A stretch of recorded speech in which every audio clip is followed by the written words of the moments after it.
Hi, I'm Ghada. Where do the plastics that we are talking about would end up? Thank you. Where would that end up? And why do we want to know? Of course, we cannot measure everywhere. So we use yet another model to simulate and predict the accumulation zones. So in the marine environment, the water movement is governed by wind, by waves.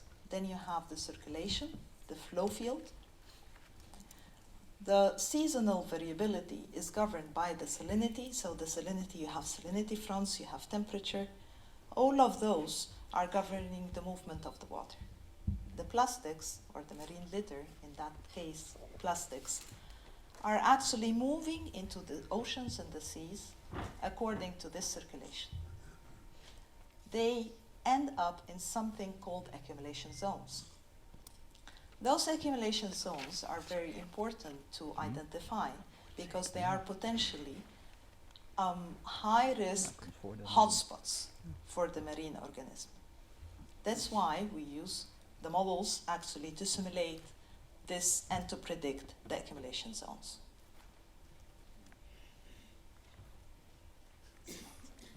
So in that case, if we discharge plastics in the river as river inputs, because the rivers are an important pathway for the plastic, then they circulate with this circulation. They end up mainly along the coast and in other areas of accumulation zone.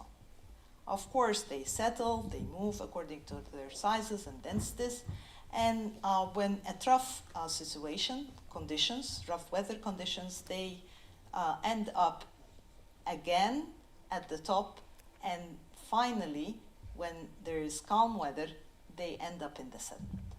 This circulation of the model, I do not know if this is working or not. So this circulation can be captured by the model, and then those accumulation points are being identified.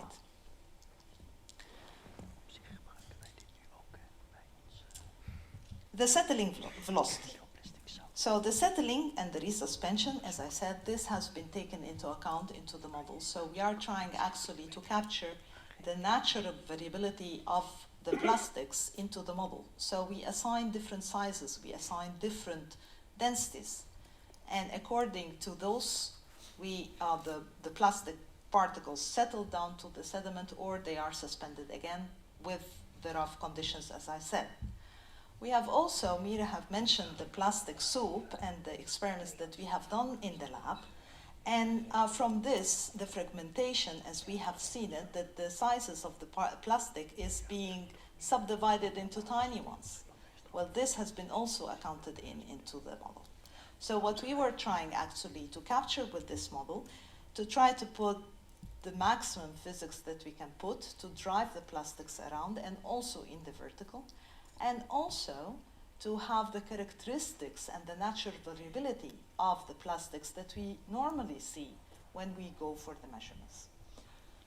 So what we have also discovered with this model, or the model was always looking at the sediments at all layers, so not only at the water column, but the sediment. And we have actually, the model was giving us the sign and the data in that way, that most of this concentration of the plastic is happening in the sediment.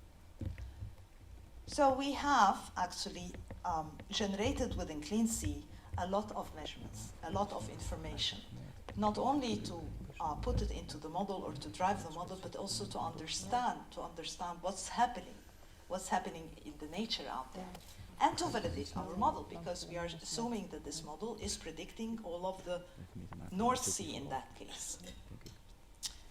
So the river input was one of the things that we have measured, and we have actually looked at the screening of an amount of water in the rivers, and then we check what we have.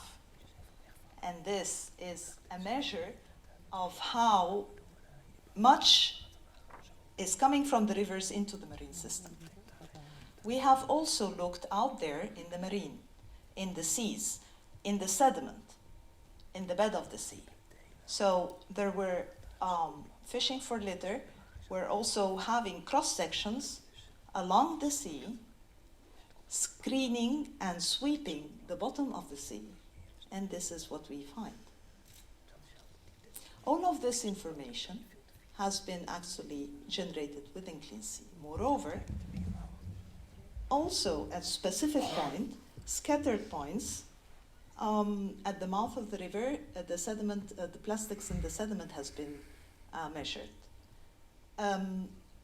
Also, from other scattered points in the North Sea, there have been surveys to have measurement of the concentration of the plastics in the water column and in the sediment.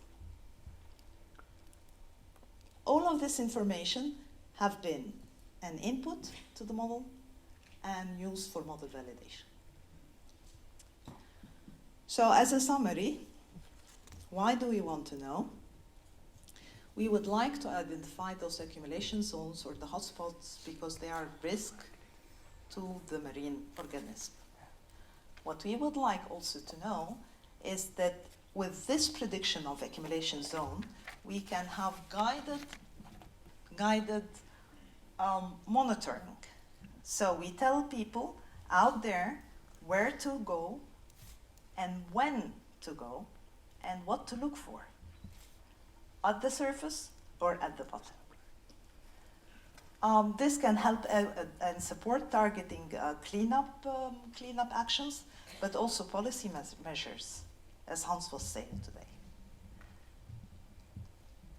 As messages, using models in that way is a first step towards a full description of marine litter.